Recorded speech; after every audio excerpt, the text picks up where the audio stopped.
এ বিষয়ে আরও খবর জানাতে সরাসরি যুক্ত হচ্ছেন রংপুর থেকে আমাদের সহকর্মী লিয়াকত আলী বাদল। বাদল, বিভিন্ন দলের প্রার্থীর দৌড়ঝাঁপ শুরু হয়েছে জাতীয় নির্বাচনকে সামনে রেখে। তারা কি কি কৌশল অবলম্বন করছেন আপনি জানান। ধন্যবাদ সুমন। আপনি যেমনটা বলছিলেন যে রংপুরে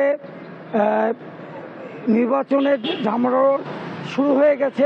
বিশেষ করে দুইজন ভিআইপি প্রার্থী, এনসিপির সদস্য সচিব আক্তার হোসেন এবং জামাতের সদ্য মুক্তি পাওয়া দীর্ঘদিন কারাগারে থাকা এটিএম আজহার, তারা নির্বাচনী প্রচারণা শুরু করেছেন। সিল্কোর সিল্ক অ্যান্ড শাইন, যাতে আছে আর্গান অয়েল ও ওট প্রোটিনের গুডনেস, যা আপনার চুলকে রাখে হেলদি অ্যান্ড শাইনিং। তারা বিশেষ করে আক্তার হোসেন তার নির্বাচনী এলাকায় প্রায় আসছেন এবং বিভিন্ন জায়গায় সভা সমাবেশ করছেন। অন্যদিকে রংপুরের 6টি আসনের 4টি আসনে ব্যাপকভাবে জনসংযোগ শুরু করেছে বিএনপি। জামাতও পিছিয়ে নেই, তারা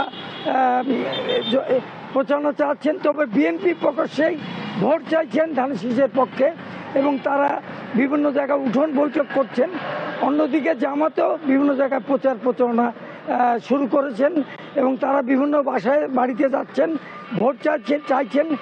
যদিও ভোটের এখনো অনেক দেরি, তারপরে ভোটের একটা আমেজ সৃষ্টি হয়েছে রংপুরের প্রত্যন্ত অঞ্চল, এই গ্রামে গঞ্জে। তো এই ছিল আমার কাছে এই মুহূর্তের সর্বশেষ খবর। বাদল, আপনাকে ধন্যবাদ।